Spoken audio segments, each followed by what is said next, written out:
দি hunt অর্থাৎ শিকার। কিন্তু কিসের শিকার? পশু পাখিদের শিকার না, নারীর শিকার। এক নারীর শিকার হওয়ার কাহিনী এই গল্পে তুলে ধরা হয়েছে দি হান্ট গল্পটি।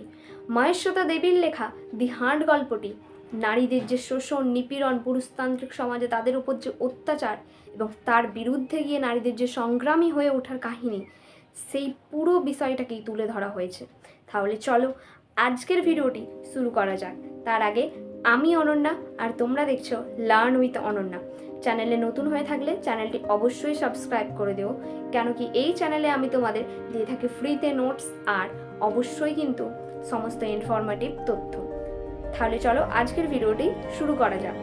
মহেশ্বতা দেবীর লেখা দি হান্ট গল্পটিতে এক উপজাতি নারীর জীবন কাহিনী তুলে ধরা হয়েছে। তাদের জীবন কতটা কষ্টের হয়, তারপরেও গিয়ে তাদেরকে যে একটা ভোগ বিলাসিতার জিনিস হিসেবে চিন্তা ভাবনা করা হয়, সেই বিষয়টি এখানে তুলে ধরা হয়েছে। তাহলে গল্পের প্রথমেই দেখা যায় ম্যারি নামের এক চরিত্রের। ম্যারি হলো এক স্বাধীন চিন্তাবাদী, দৃঢ়, তার সাথে সাহসী এক মেয়ে, যে কিনা তার পুরুষতান্ত্রিক সমাজের কোনো আইন শৃঙ্খলা নিয়ে মাথা ব্যথা ছিল না। সে আর 5টা পুরুষের মতোই খোলামেলা পোশাক পরে বাইরে কাজ করতে যেত, আর অবশ্যই কিন্তু সে বাকি 5টা নারীর মতো ঘরের মধ্যে বসে থাকতো না। সে ছিল স্বাধীন চিন্তাবাদী। কিন্তু এই নিয়ে সেই সময়কার পুরুষতান্ত্রিক সমাজে পুরুষদের অনেক প্রবলেম ছিল, মানে সমস্যা ছিল।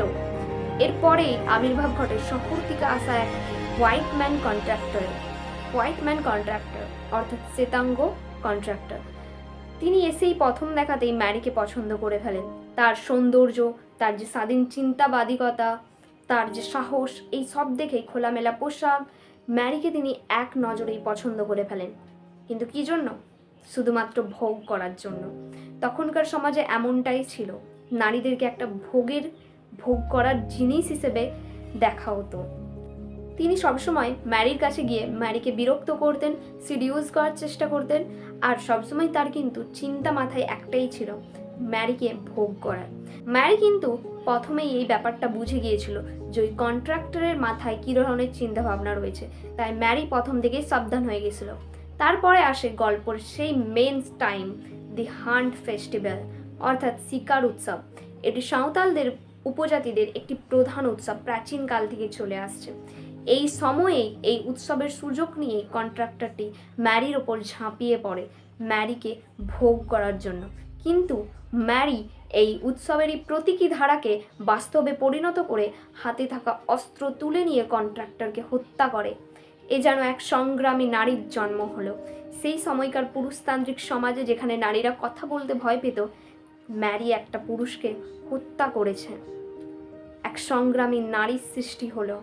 সেই থেকেই আমাদের মহেশ্বতা দেবী তার গল্পে বুঝিয়েছেন যে নারীরা যদি সংগ্রামী হয়ে যায়। জন্যই মহেশ্বতা দেবীর লেখা দি হান্ট গল্পের মূল ভাবনা বলেছে যে নারীরা হতে পারে শোষণ, অত্যাচার আর ভোগের জিনিস মাত্র, কিন্তু নারীরা যদি চায়, একবার যদি সংগ্রামী হয়ে যায়, একবার যদি চায় তারা বদল আনবে, তারা কিন্তু সমাজে বদল আনবেই।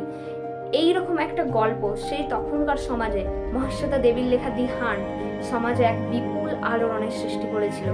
তাহলে আজকের ভিডিওটিতে এখানেই শেষ। তোমাদের কেমন লাগলো গল্পটি অবশ্যই তোমরা জানিও। দেখা হবে পরবর্তী ভিডিওতে। আর হ্যাঁ, যদি তোমাদের এই টপিকটার ওপর কোনো কোয়েশ্চেন লাগে, অর্থাৎ ব্রড শর্ট যেরকম কোয়েশ্চেন লাগুক, তোমরা কিন্তু আমাকে কমেন্টে জানিও। আমি তোমাদের জন্য সমস্ত নোটস, ব্রড হোক শর্টস হোক, সব আমি ফ্রিতে দেবো। তাই অবশ্যই তোমরা কিন্তু আমাকে জানিও, আর চ্যানেলে নতুন হলে অবশ্যই সাবস্ক্রাইব করে দিও।